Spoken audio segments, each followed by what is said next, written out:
Dating private school teacher si Teacher Michael.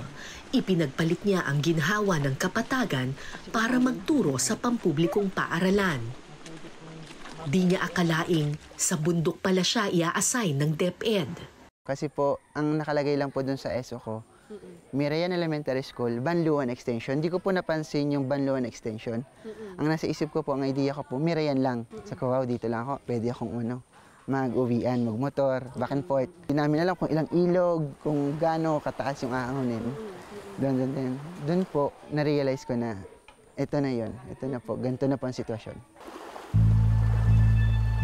Iyak na kayo nung una ninyong punta sa community. Yes, well, kasi hindi po namin alam po hanggang saan, gaano kalayo, tatawirin. Hindi ninyo alam. Kami po na ganito.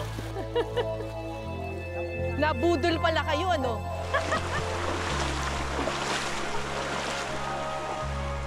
Sa simula, madali lang ang mga tinatawid naming ilog. Mababaw at tahimik ang tubig. Pero habang tumatagal, unti-unting lumalakas ang ragasa. Madali kang tatangayin kung di malakas ang iyong tuhod.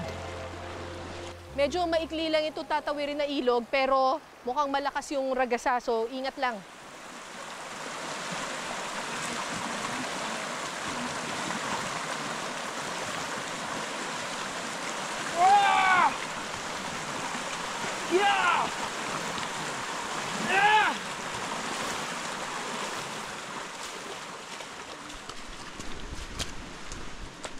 Ito ang unang assignment ni Teacher Alvin bilang guro. Ilang taon niyang pinaghandaan ang pagkakataong makapagturo. Pero laking gulat pa rin daw niya nang makita ang daan patungong sitio Banluan.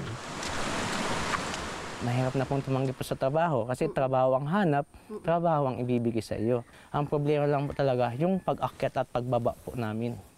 Kung saan is talagang yung andyan po yung mga trahedya na maaring hindi namin inaasahan, madulas po, umaanod sa ilog. Hindi na po namin iniisip yun. Basta ang iniisip po ng talaga, yung mga bata po talaga.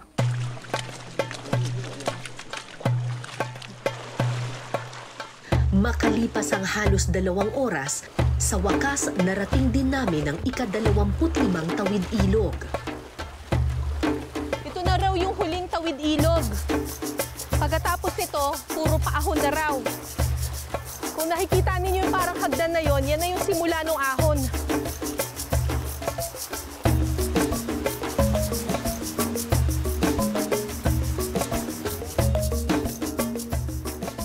Ang panandali ang saya, mabilis na napalitan ng kaba nang tumambad sa amin ang maputik na daan.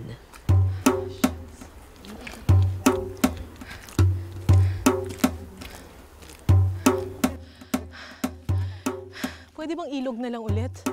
Diyos ko. Kanina pinagbe-pray ko sana matapos yung ilog ngayon. Sana ilog na lang, mas madali kaysa sa putik.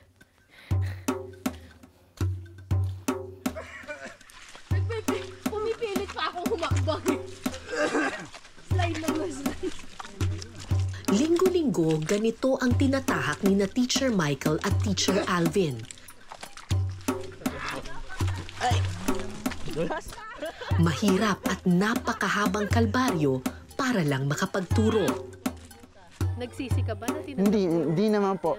Noong una po kasi during the hiring, medyo ginugusto ko pa kasi po, trabaho ang hinanap ko. But then, nung nakita ko po yung mga challenges dito, hindi ko na po siya sinukuan. Mas na-challenge po ako kasi po yung hirap ng mga bata, yung pagtuturo, talagang mahirap.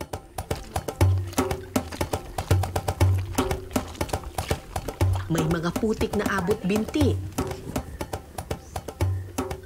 Sa maputik po, sa malambot, para hindi po kayo mag-slide, ma'am.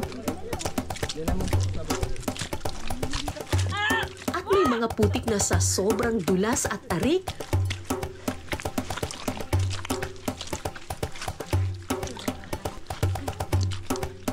Mapapagapang ka na lang.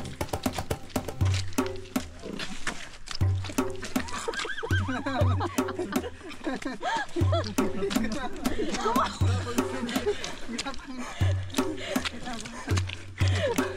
ko na kaya. Sa kabila ng pawis at putik, tuloy kami sa paglalakbay.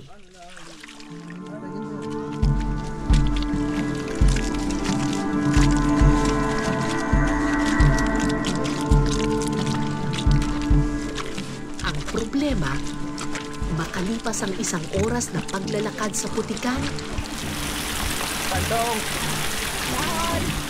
biglang bumuhos ang malakas na ulan.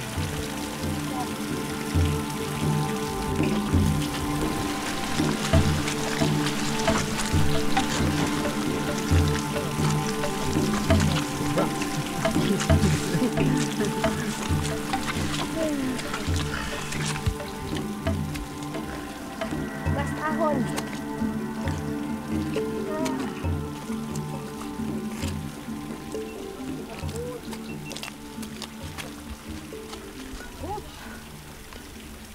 Nakapagod. Isang ahon na lang daw. Ayun oh. Tara. May mga pagkakataong gusto ko nang sumuko. Pero sabi nga ng mga guro, walang matarik at walang maputik sa taong nagmamalasakit. Minsan po, naakit po ako dito sa school, basang-basa po. Pero yung aming mga laptops, mga napkin po na yung mga materials po, nakabalot na po sa plastic yun. Tapos minsan po, umaakit kaming baha po. Ang saan is, ang iniisip namin, para po sa mga bata. Kasi paano po ang mga bata kung hindi po kami aakyat? Kawawa naman po sila.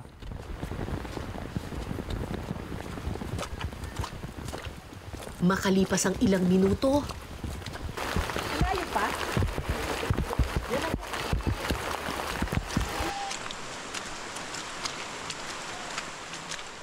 alas 4 na ng hapon nang marating namin ang dulo ng aming lakbay.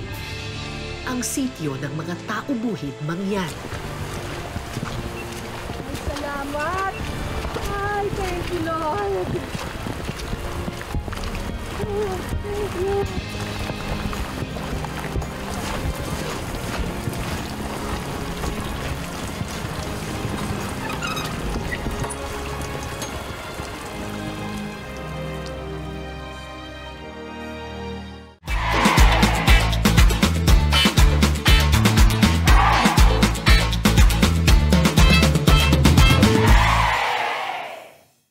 Maraming salamat sa pagtutok ninyo sa Eyewitness mga kapuso. Anong masasabi ninyo sa dokumentaryong ito? I-comment nyo na yan. Tapos mag-subscribe na rin kayo sa GMA Public Affairs YouTube channel.